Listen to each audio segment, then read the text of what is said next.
শুভ দুপুর সবাইকে। আজকে একাদশীর পালনা করতে করতে অনেকটাই দেরি হয়ে গেছে। এরপর পালনা করেই ভাবছি কি রান্না করব। তো আমি আর আমার যা চিন্তা করছিলাম কি রান্না করা যায়। তারপর আবার ভাবলাম কি আজকে যেহেতু শুক্রবার, তাহলে আজকে একটু সবজি পোলাও রান্না করা যাক। আর দিদি ভাবছে কি দিদি সয়া চাঙ্কের একটা তরকারি রান্না করবে। তো এরপরে যেহেতু অনেক দেরি হয়ে গেছে, তাড়াহুড়ো করে সবজিটা ভাজিতে বসিয়ে দিয়েছি। এখানে ফুলকপি, আলু আর গাজর দিয়েছি। তো সবজিগুলো আগে ভেজে নেব ভালো করে, একদম লাল লাল করে। এরপর এখানেও অল্প করে সয়া চাঙ্ক দেবো, ওগুলো একটু লাস্টে ভেজে নেব। এই যে এখন দিয়ে দিচ্ছি এগুলো ভেজে নেব। সবজিগুলো ভাজছিলাম আর আমাদের একজন হেল্পিং হ্যান্ড আছে, ও আমাকে জিজ্ঞেস করছিল যে বৌদি কী করছেন এসব। তো ওর সাথেই কথা বলছিলাম। তো কথা বলতে বলতে ভাজিটাও হয়ে গেছে। এখন ভালো করে চালটা ধুয়ে এখন চালটা ভাজিতে বসিয়ে দেব। চালটা ভালো করে ধুয়ে এক সাইডে রেখে দিয়েছি। এরপরে প্রথমে কড়াইতে তেল দিয়েছি, তারপর আদা কুচি, এলাচ, দারচিনি, তেজপাতা এগুলো দিয়েছি। এগুলো দেওয়ার পর ভালো করে একটু ভেজে নেব। একটু ভালো করে কষিয়ে নেওয়ার পর এখন চালটা দিয়ে দেব। চালটা দিয়ে ভালো করে ভেজে নিচ্ছি।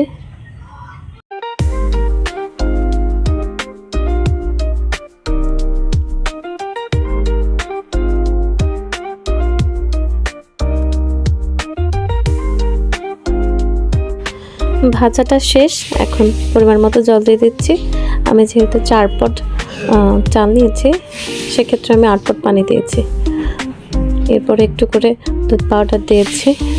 তারপর সামান্য নুন একটু কম লেগেছে, সেটার জন্য সামান্য নুন দিয়েছি। এরপর একদম হাই হিটে রেখে দিয়েছি।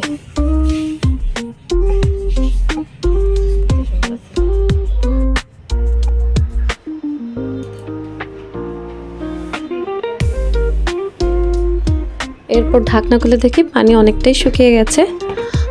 তো এখন সবজিগুলো অ্যাড করে দিলাম। এরপর একটু করে ঘেটে নিচে একটা তাওয়া দিয়ে ওখানে বসিয়ে দেব।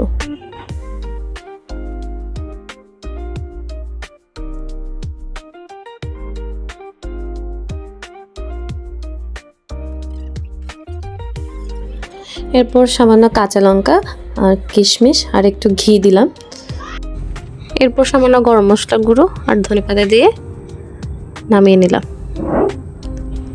এরপর ছেলেকে স্নান করিয়ে দিলাম। স্নান করানোর পর ছেলের যে কি কান্না! ছেলে স্নান করার পরে আসন ঘরে নিয়ে গেছি প্রণাম করানোর জন্য। এরপর ছেলেকে খাইয়ে দিয়েছি, এরপর আমরা খাবো। এই তো, ভালো থাকবেন সবাই, সুস্থ থাকবেন। ব্লগটা কেমন লাগলো জানাবেন অবশ্যই।